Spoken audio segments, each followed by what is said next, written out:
Tonight on Primetime Politics, America's 51st state. I'm proud to be Canadian.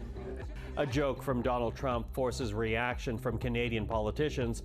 But what really happened at that dinner with the incoming president and Justin Trudeau? Coming up, we will speak to Green Party leader Elizabeth May, who was briefed today by the Prime Minister. Also, are Canadian arguments to preserve cross-border trade having any impact? We will speak with Canada's ambassador to the United States, Kirsten Hillman, and get her take on the success Team Canada is having south of the border. And we'll speak to a former finance official who is speaking out against Justin Trudeau's latest affordability measures. This is Primetime Politics. Hello, everyone. I'm Michael Serapio. The Prime Minister met behind closed doors this afternoon with his opposition counterparts, briefing them on the dinner he had with the incoming U.S. president, what he heard from Donald Trump on issues around border and trade, and apparently how all of them might help in making the case for Canada. Here's what we heard from three of the opposition leaders after their meeting with Justin Trudeau. Right now, we're going into this problem in a state of weakness. The Prime Minister has broken our immigration system, broken our bank, broken our borders. We need to fix what he broke to put Canada first. Well, I could say that on my part, I wanted to make it very clear that my focus is on protecting Canadian jobs, and that should be the responsibility of all Canadian leaders to have that focus. I can't say that for the Conservatives. Pierre Poilievre did not give that impression that he had this desire to protect Canadian jobs. For him, he was still trying to score political points, even when there's no cameras. I will give some time to Mr. Leblanc to provide us with the details of the plan, and I will comment the details of the plan at that moment. But now, I'm trying not to transform this situation into a partisan fight. Well, with more on today's meeting of the party leaders, we're now joined by the leader of the Green Party of Canada, Elizabeth May. Ms. May, thank you for taking the time. Thank you, Michael. You know, there have already been a number of news reports about Mr. Trudeau's dinner with Mr. Trump. But I'm wondering, now that you've been able to meet with the Prime Minister behind closed doors, did you learn anything new about that dinner? I think I felt for the first time, particularly with the Dominic LeBlanc chiming in and Justin Trudeau talking about it, that quite to my surprise, I suppose, there is honestly a relationship that is friendly between Donald Trump and Justin Trudeau. I mean, they've had their moments. The last time that Donald Trump took off from the G7 summit and he got in the air and he heard Trudeau criticizing him, he said, well, he said some very sharp things that suggest that they weren't ever going to get along again. It strikes me that they actually had a friendly evening. A 3-hour dinner is not, I've got to see this little guy from Canada, I don't like him much. This was actually, I think, something of a diplomatic coup for Canada, that Prime Minister of Canada was the first G7 leader to visit with President-elect Trump and to have an evening that focused on our issues. Obviously, Trump's issue is threatening us with a 25% tariff unless the border is fortified. But no, I got a real sense that they had a good time. Okay, so a friendship is the word you're using. It makes me wonder about our own political leaders because, you know, we've heard the Prime Minister say, and this was even before last Friday's dinner, that going forward there would need to be a Team Canada effort to protect Canadian industry and the economy. Yeah. We've seen, you've noted how acrimonious the House has been since it returned in September. Based on what you saw and heard behind closed doors, is a Team Canada effort possible, or is there just too much animosity between the parties? We're Canadians first and foremost. I absolutely believe a Team Canada approach is possible. We've known for years, and there have been lots of times when there's been crossed swords, figuratively, in Canadian domestic politics. But you know that when a Canadian MP or party leader is speaking in a foreign country, that they speak as a Canadian and they don't take shots at their own country. So let's hope that we can pull together the Prime Minister and party leaders. We all talked about, we've got contacts in the incoming administration of Donald Trump. How do we work those contacts? How do we get in touch with people as as Team Canada to say, this is what we want you to think about. And certainly governors and the last round of the first administration of Donald Trump, we got a lot of help in getting the tariffs canceled on steel and aluminum because governors are like, wait a minute, this is hurting our economy too. So talking early, reaching out and sharing a very similar message. Obviously, we're not going to sing off the same song sheet all the time. We're running against each other in 343 ridings across Canada sometime next year. But when we're talking in ways that can be heard by U.S. media, that could be picked up and weaponized and used against Canadian interests, I don't think, they have to think carefully because some of the people in that room are the most motivated to attack the current Liberal government all the time. But we don't do that outside of Canada. We pull together and we present a common front. It's really critical. Critical, but do you believe that is what we're going to see? I hope that's what we're going to see. Okay. It's hard to see where the Green Party principles would converge with MAGA Republican principles. But, and I know you say it's a diplomatic coup for the Prime Minister to have secured this dinner with the incoming president. But are you at all worried that with the Prime Minister going down to Mar-a-Lago, that Canadian policies on migration in particular and other areas will have to be amended to satisfy the incoming U.S. president? I have to say, I hope not. There's no reason for us to have to do that. If Donald Trump's real interest, and this was the first question Pierre Poilievre put to him, is do you think that's really what motivates him? And Trudeau said, yeah, I think it really is. He didn't talk about trade deficits. He talked about we're getting fentanyl in here. And, we could point out to him very easily, look at the facts. And there's not much fentanyl at all getting in to the U.S. from Canada. We get far more drugs and dangerous illegal guns come into Canada from the U.S., so I'm all for fortifying our borders. I've been arguing for getting more CBSA agents for years to make up for the cuts that happened under Harper so that we can protect Canada from what comes up across the border from the U.S. But it works both ways. If we have a safer and more secure border, it helps both countries, and I think we can get behind that for sure. And there's no reason that I don't think every other party leader would feel the same way, especially when we're picking up the phone and calling our contacts and people that we know who are going to be able to get closer to Trump. I have to say, what a loss from the first Trump administration when we were able to enlist the help of former Prime Minister Brian Mulroney, who was actually in the same sort of social scene in Palm Beach and knew Donald Trump through all of that. I don't think we have a lot of people we can pull out of a hat who have those kinds of contacts. But Trudeau and the team did a fair job last time around bringing Ivanka into a circle of women leaders.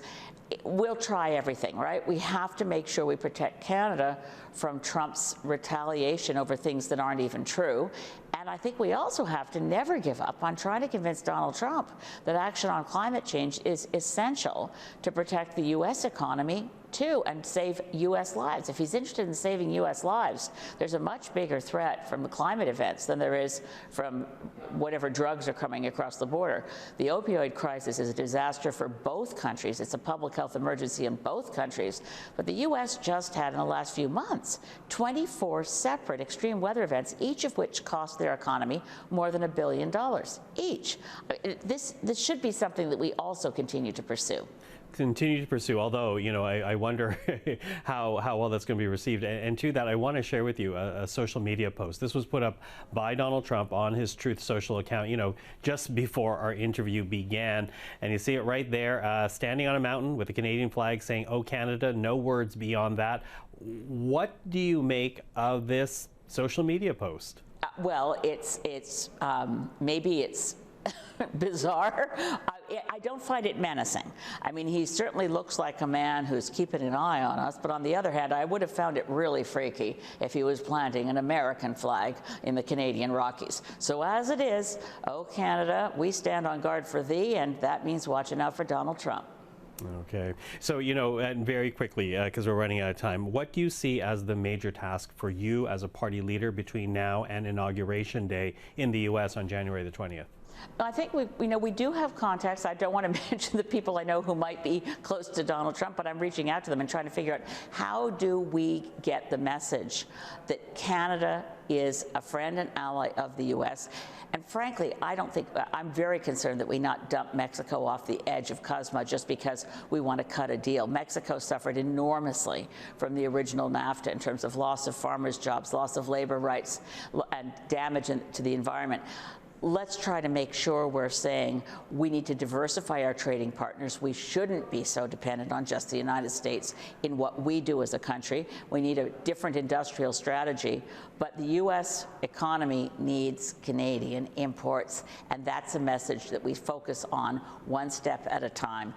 Divert Trump's, I think, at the moment, his intention to hit us with 25% tariffs, do everything we can to dissuade him from doing that, and then continue to move forward to remind Americans, and this is one of the points that Prime Minister made to us, don't forget there are still Americans who think that the 9/11 terrorists came into the U.S. through Canada. We all know that's absurd. The fact that it persists as a lie deeply embedded in a lot of American views of Canada is something that should caution every party leader about saying anything that can be taken out of context and hurt our negotiating team in protecting Canada's economy from Donald Trump's love of the word tariffs is the most beautiful word.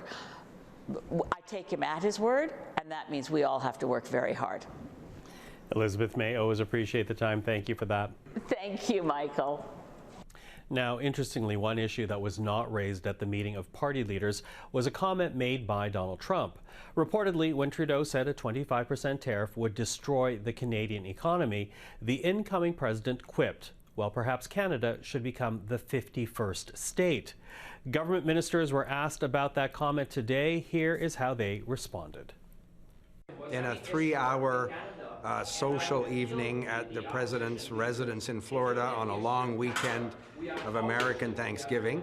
The conversation was going to be lighthearted. The president was telling jokes. The president was teasing us. It was, of course, on that issue, in no way a serious comment. We had a discussion on trade issues, on border security that was very productive. But the fact that there's a warm, cordial relationship between the two leaders and the president is able to joke like that, for us was a positive thing. Prime Minister Trudeau was the first leader of the G7 to be hosted by President Trump. I think that is really significant. That is a testament to the strategic nature of our relationship. I always said we need to move from being just the friendly neighbor of the North to the strategic partner of the 21st century. And I think that meeting highlighted that when President-elect Trump invites Canada, Prime Minister Trudeau as the first leader to go to Mar-a-Lago, I think it sends a big signal to the world that Canada is a strategic partner. Well, joining us now is Canada's ambassador to the United States, Kirsten Hillman. Ambassador, thank you for the time. Happy to be with you. Listen, I need to begin with Donald Trump's 51st state comment. What do you make of it? You know, I didn't hear that comment. I understand that there was a lot of joking at the table. And this would be among the jokes that were made at the table. I think it's important, as people have emphasized, it was a social, jovial, fun dinner. And I have to say, I've been watching sort of the coverage of that comment. I think it's a little bit beside the point, to be honest. I think what people need to be focused on, what we're focused on and what really matters, is that the Prime Minister and the President got together at the President's request just days after he issued his tweet around the tariffs. They reconnected. They had a good moment to kind of talk about a range of issues, but obviously most particularly around the border and the motivation that the president had put forward for that potential imposition of tariffs. I think that's very, very important. I think that Canada should feel very good about that. I can tell you that there are many, many ambassadors in this town who have been asking me how we managed to get the first invitation to Mar-a-Lago as a world leader after the election, and frankly, the answer is It has to do with the relationship that the Prime Minister and the President already have, and it has to do with the value of the Canada-US relationship overall to Americans. Okay, value of the relationship, as you say, although, and I take what you're saying, that it's good that this meeting took place. But here we also have Mr. Trump, and according to the reports around that dinner, he seems rather obsessed with the U.S. trade deficit with Canada. He sees the deficit as Canadians ripping Americans off. Mr. Trump apparently estimates that deficit to be in the area of $100 billion, if not more. How do you counter that concern if Mr. Trump wants these tariffs in order to get the trade deficit down from the U.S. point of view? So I think the first thing to point out is that he talked about the tariffs as a response to concerns he had at the border. So the first job is to make sure that the president and his team understand the facts at the Canada-US border. And the facts are that we have an incredibly safe and secure border. Does that mean it can't be better? Of course not. Does that mean we don't, we shouldn't take some time to explain to them what we're doing and talk about what more we can do as Canada, but together for Canadian interest and for our bilateral relationship? No, we should absolutely engage in that conversation, and we welcome it because it is what Canadians expect of their government and what their government's committed to do. So that was the bulk of the conversation, was around the border, because that is the impetus for the tariff announcement that the president made. But you're right, he also did talk about trade deficits. And he is, as we know from last time he was in office, he is very interested in trade balances. And so I think that what's important, and I think that what everybody, Canada and all trading partners, have learned through working through these issues with former President Trump, President-elect Trump, is that we have to sort of meet him where he is in that conversation and talk about and unpack a little bit the Canada-US trading relationship and why it is, sometimes in a certain balance and sometimes in another balance. And right now, we export, a third of what we export to the United States are energy products, and energy prices have been high. And so that number, which is according to, the numbers I've been looking at, it's less than 100 billion, but it is partially caused by high energy prices. So we need to talk to them about how putting a tariff on Canadian goods isn't going to actually address some of the concerns that they have around economic growth, high energy prices, economic dominance.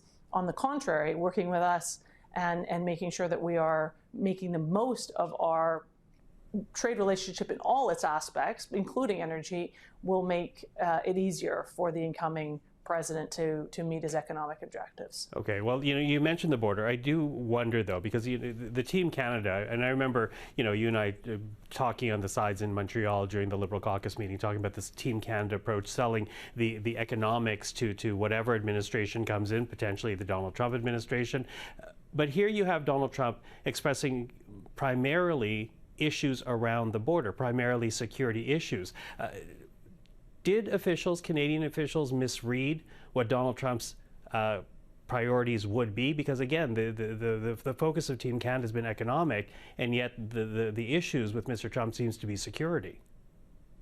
So I think that anybody who's followed President Trump's campaign knows that border security, homeland security, hugely important to him. He has lots of plans for that, and he is also personally very invested in helping the United States deal with and Americans deal with the fentanyl crisis. I think that so his focus on those issues aren't a surprise. I think that seeing Canada as a challenge in those areas is maybe was less expected, but on the to be very honest, it's a huge opportunity for us because we are able to demonstrate a few things. We are able to demonstrate that there is no evidence of criminal fentanyl trafficking from Canada to the United States, and we are suffering as well from a very serious fentanyl crisis, which President Trump and his colleagues didn't fully appreciate, that the crisis in Canada is on a per capita basis essentially the same as in the United States. I think that was a really important revelation and a really important mutual understanding that came out of that meeting. So we are all in on working with the Americans on border security measures for the benefit of Canadians, for the benefit of Canada, but of course for the benefit of our relationship with the United States. And we can do both, and hopefully we can, amplify each other's efforts by working very closely together. Although it looks like Canada is stepping up on these issues, not because a decision was made in Ottawa, but because a social media post was given out by Donald Trump. So it does make me wonder, should there be a concern that Canadian policy and politicians will have to move lockstep with Mr. Trump in order to secure our trade?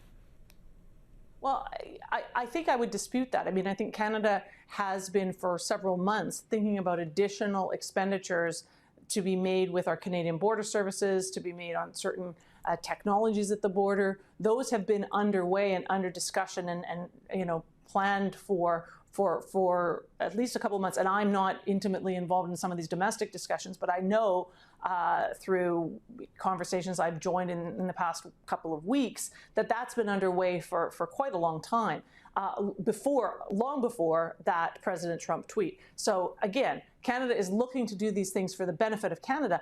I think when it comes to the U.S., though, maybe what we need to take from this is that we not only have to do it, but we have to show it. We have to show it to Canadians, we have to show it to Americans, and frankly, we have to show it to the world. We have to show our strength at the border in order to dissuade, potentially, folks who are looking to skirt the rules, folks who are looking to bring harmful products into Canada. We have to do that. But as I say, I'll come back to the fact that it is a huge opportunity. The border is also, there were discussions around challenges that we have from south to north in terms of trafficking of guns, for example, illegal guns. So this is very much a two-way conversation. It's a very important opportunity for us, and it isn't something that we should feel defensive about. I think it's something that we should embrace. Ambassador Hillman, always appreciate the time. Thank you for this. All right, thank you. Well, on to other matters now, as the government's GST holiday is one step closer to becoming reality. Today, the Finance Minister, Kirsten Hillman, announced that Bill C-78, yes, adopted by the House, is now before the Senate. One of two steps the government says will make life more affordable, the other being those $250 checks, which are still up for debate. Well, joining us now to talk about the Trudeau government's latest affordability measures is Don Drummond, a professor with the School of Public Policy at Queen's University. Mr. Drummond is a former senior official with Finance Canada, also former senior vice president and senior economist with TD Bank. Mr. Drummond, good to see you again. Thank you for joining us. Oh, you're welcome. Now, you've already written about these measures. You've spoken out against them. So I'm going to start here by asking you to respond, if you will, to some of the arguments that we've heard from the government defending these measures, beginning with the finance minister, who says fragility in the economy can be found in the consumer demand side. So by giving a tax relief tax break and relief checks, our economy and consumers will be given a much needed boost. What do you say to that? Well, first of all, we have to ask the question, where does the money come from? It doesn't come from the government. It comes from the debt that's encumbered on Canadians. So the government, if you measure the public debt of the federal government relative to gross domestic product, it's around 42%. That's a very high number. Lots of studies have suggested to have financial fiscal stability, you need to get that debt burden down to something like half it already is. So the government is just really taking taxpayers' money, giving it back to them and saying, here's $250 if they do it, but also here's an IOU. And you owe us, you owe yourselves another $250. There's a whole branch of economics that says that people are very clever and they see right through that, and they know that if they get $250 a day, there's an increase of taxes of $250 coming in tomorrow, and therefore they'll save the whole thing. So there's all kinds of history, the fiscal circumstances. If the government had surpluses, it could distribute that as a dividend over the surpluses, but that's not the situation. The federal government, as is most of the provinces, are deeply in deficit and deeply in debt, and that's the Canadians' debt, and they'll have even more of it after this. Okay, let me break up a bit of what you're saying here, though, because beginning with this idea that we're borrowing against the future, because the Prime Minister does make the argument that these measures can be done because Canada has one of the strongest balance sheets in the world. Is that not true? That's sort of like running in a 100-meter race, and you're really happy because you ran it in about 50 seconds because everybody else was slower. That's still really bad. that's comparing it to a very difficult circumstances of other countries. And we see, look at France right now. Are we going to gloat that we're in a better fiscal situation? The government of France may actually fall over their budget difficulties. The government of the United Kingdom fell over their fiscal difficulties. Is this who we want to be competing about? Is this who we're going to gloat because we're doing a little bit better? No, it's not. If we look at the longer run history of other countries, if we look at the longer run history of Canada, we have typically had much lower debt burdens. We've had, even though interest rates are still historically low levels, we're spending over 10 cents of every revenue dollar that comes in Ottawa gets literally wasted on interest payments. It's a bad fiscal situation relative to our history and over a longer period relative to other countries. And those other countries that are doing worse than us, they're having really deep problems related to their fiscal problems. Okay, but if Canadians are calling out for help, and arguably this is what the government's trying to answer here, what would be an alternate way to address the need to redistribute resources to help those who need it the most? Because, you know, the GST rebate on groceries, for example, was not able to help out everyone who was struggling. Well, first of all, if we want to get onto the GST, let's emphasize that is temporary. So maybe somebody will buy a child's toy that they weren't going to buy otherwise. More likely they were going to buy something over the 2-month period that it's on instead of buying at some other period. It really doesn't do anything. It's very, very marginal for the affordability of Canadians, and it picks a highly selective group that some bureaucrats or politicians in Ottawa decided should be given a tax break, which, by the way, includes alcohol, which is bizarre beyond belief. Is that really where we want to put our affordability dollar?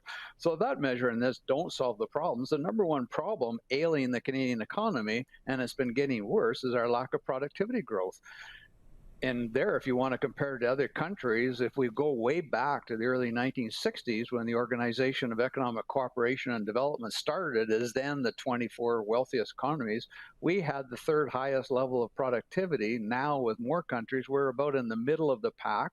If you look at our growth rates, have been worse than almost every country. We've had virtually no productivity growth in recent years. And we see our gross domestic product per capita has actually fallen now for 6 consecutive quarters. Those are the problems. Those are the fundamental things that are ailing the income of Canadians, particularly for working class Canadians, which the government wants to improve. We're not going to paper that over by giving one-time tax breaks. We have to increase the productivity growth. That's more difficult. It's probably longer run. It requires a different set of tools, a more comprehensive vision for reimagining the Canadian economy. A lot harder than just writing a check for $250. Okay. Well, Don Drummond, always appreciate the insight. Thank you for this. You're welcome. And that is our program for this Tuesday. I'm Michael Serapio. For everyone here at CPAC, thank you for watching. Primetime Politics is back tomorrow. Until then, take care.